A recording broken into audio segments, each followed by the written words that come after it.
Let me tell you something that dealerships don't want you to know.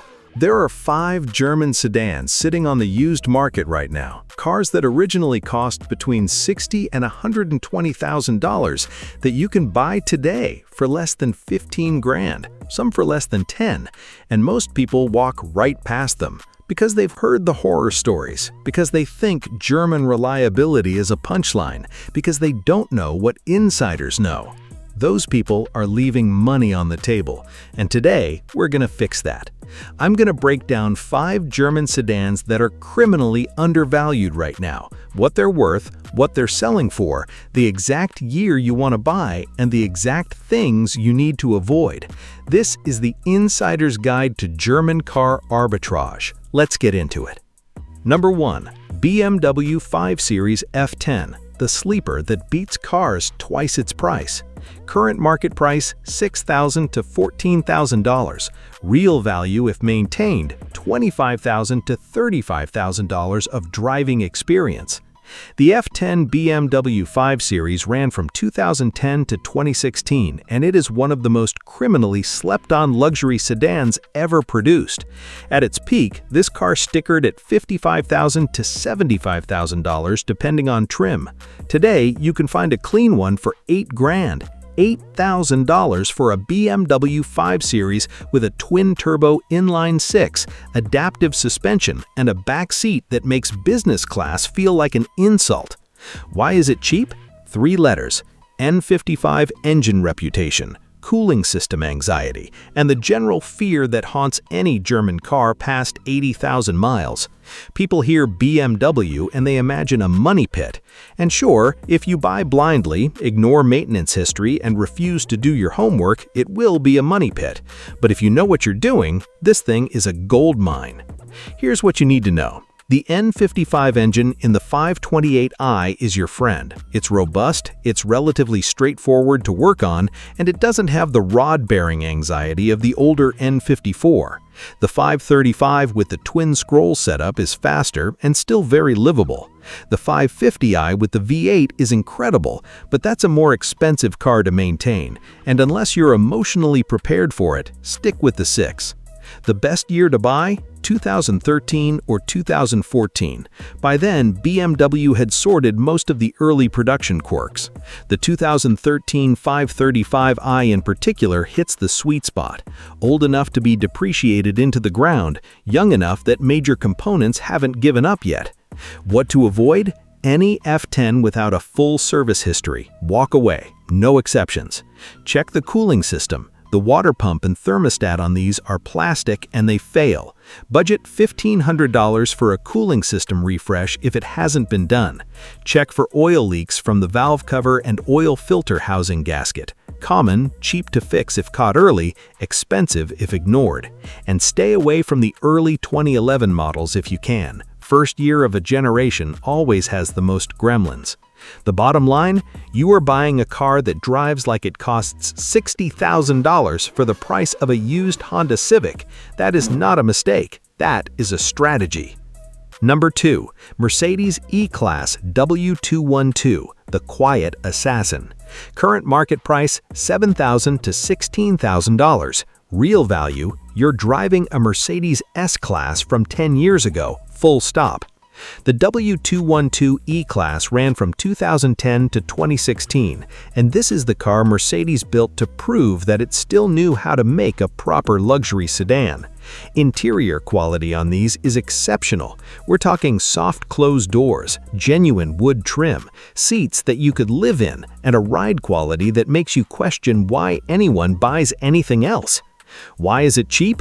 The reputation of the M272 engine in early models, which had balance shaft issues that terrified buyers, plus the general cost of Mercedes ownership scared the mass market away. And again, that is your opportunity.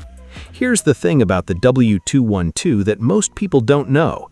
After 2012, Mercedes addressed most of the early issues. The facelifted 2014 to 2016 models in particular are genuinely sorted cars. The E350 with the 3.5-liter V6 is smooth, reliable by German car standards, and has a huge support network of parts and independent mechanics who know them cold. The best year to buy? 2014 E350, post-facelift, pre-ownership complication. This is the sweet spot.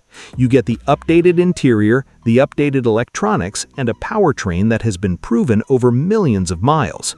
What to avoid? The E550 with the 4.6-liter bi-turbo V8, unless you are absolutely committed to higher maintenance costs. Beautiful engine, thirsty engine, expensive engine when something goes wrong. Also, avoid any W212 with a sunroof drainage issue that hasn't been addressed. These cars are known for clogged sunroof drains that route water directly onto the ECU. It's a $20 fix if you catch it. It's a $3,000 fix if you don't. Check it. While you're at it, check the rear air suspension if equipped. Airbags go soft on these and replacement isn't cheap. The bottom line? For under $12,000, you can be driving a 2014 Mercedes-Benz E350 that still turns heads, still rides like a yacht, and still has every luxury feature you'd want. That's not depreciation, that's a gift. Number 3. Audi A7 C7, the car that makes everyone look twice. Current market price $10,000 to $20,000. Original MSRP $65,000 to $85,000. Let's talk about the A7 because this is not just an undervalued car. This is arguably one of the best-looking four-door vehicles ever produced, period. The C7 generation, 2012 to 2018, has a fastback roofline that still looks completely current. People see this car and assume you spent $50,000 on it. You did not spend $50,000 on it. You spent $13,000 on it. You just haven't told them that yet. Why is it cheap? DSG transmission concern, oil consumption anxiety, Audi's general reputation for expensive ownership past 80,000 miles, and the fact that it's a fastback that doesn't fit neatly into any category.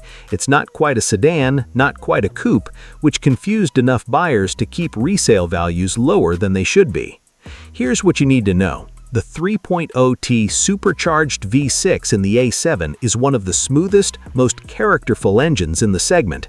Supercharged, not turbocharged, so no turbo lag, just immediate linear power delivery. It is genuinely fun to drive. The S-tronic dual-clutch transmission takes some getting used to at low speeds, but is excellent once you're moving. The best year to buy? 2014 or 2015. The early 2012 and 2013 models had some software and transmission calibration issues that Audi addressed over time. By 2014, the car was properly sorted. Avoid anything with the 2.0T four-cylinder if prestige matters to you. Get the 3.0T. The difference in character is significant. The bottom line? You want to look like you spent $70,000. You want a car that's genuinely pleasurable to drive every single day. You want something that still gets looks in a parking lot. The A7 C7 at $13,000 is one of the best automotive deals on the market right now. It is not going to stay this cheap forever. Number 4. Alpina D3, the one nobody even knows exists. Current market price $8,000 to $18,000 in European markets, rare in the US. Original MSRP $65,000 to $75,000 equivalent. Okay, this one is for the people who actually did their homework, because most people have never heard of Alpina, and the ones who have mostly know the name without knowing what it means. So let me explain. Alpina is a German manufacturer, officially recognized by the German government as a separate automaker that takes BMW platforms and reimagines them, not tunes them, not chips them, reimagines them. Hand-built engines, upgraded suspension and chassis tuning done in-house, different interior trim, Alpina badges, a VIN that says Alpina, not BMW. These are distinct vehicles. The D3 specifically is a diesel-powered sports sedan based on the BMW 3 Series, and it is one of the most complete driver's cars ever made. The diesel engine, a 3-liter twin-turbo 6, produces somewhere in the neighborhood of 350 horsepower and, more importantly, a wall of torque that arrives at basically idle and never leaves. It is fast in a way that confuses people. It doesn't feel like it should be fast, and then it is fast, and they can't figure out what just happened. Why is it cheap? Very few people know what it is. The badge doesn't register for most buyers. It's diesel, which in some markets carries a stigma right now, and because most examples are in Europe, the US market is limited, which cuts both ways. Harder to find, but also less competition when you do. The best year to buy? 2013 to 2016 examples of the F30-based D3. These represent the fully developed version of the formula. Be prepared to import if you're in the US. There is a gray market for these, and it is worth the effort. What to avoid? Any D3 with a compromised AdBlue system or a DPF that's been tampered with. Diesel emissions hardware on these cars can be expensive if something fails, and a previous owner who deleted things to save money may have created a much larger problem for you. Get a full inspection from someone who knows Alpinas specifically, not just BMWs. The bottom line, this is the car you tell nobody about. You drive it, you enjoy it, you let people assume it's a regular 3 Series. You know exactly what it is. That's the whole point. Number 5. Mercedes CLS 550, the car that invented a category. Current market price $9,000 to $18,000. Original MSRP $75,000 to $95,000. In 2004, Mercedes-Benz introduced the CLS and essentially created the 4-door coupe segment. Every car that followed, the Audi A7, the BMW 6 Series Grand Coupe, the Porsche Panamera, owes its existence to what Mercedes did with the CLS. It was the car that said, you don't have to choose between a sedan and a coupe. You can have both, and it looked stunning while saying it. The second-generation CLS, the W218, running from 2011 to 2018, is where we're focused today.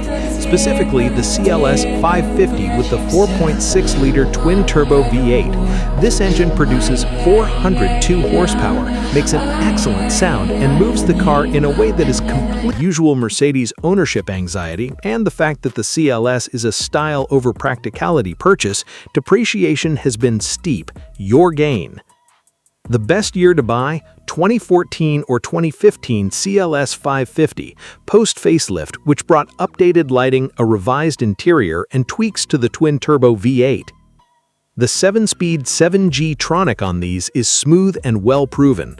Look for examples with the AMG Sport package. It adds visual presence without the AMG maintenance costs. What to avoid? Early 2012 examples with high mileage and no service records. The twin-turbo V8 has cam adjuster and balance shaft issues that show up past 80,000 miles if oil changes weren't done religiously. This is an engine that punishes neglect hard and fast. Also check the air suspension if equipped. Same story as the E-Class. Budget for a full fluid service and fresh spark plugs if the records don't show them done. The bottom line, the CLS 550 is arguably the most beautiful sedan-shape Mercedes ever produced. It is a car that makes people stop in parking lots. It is a car that feels special every single time you get into it. And right now, you can own one for less than a new base Toyota Camry. That sentence should not be true, but it is.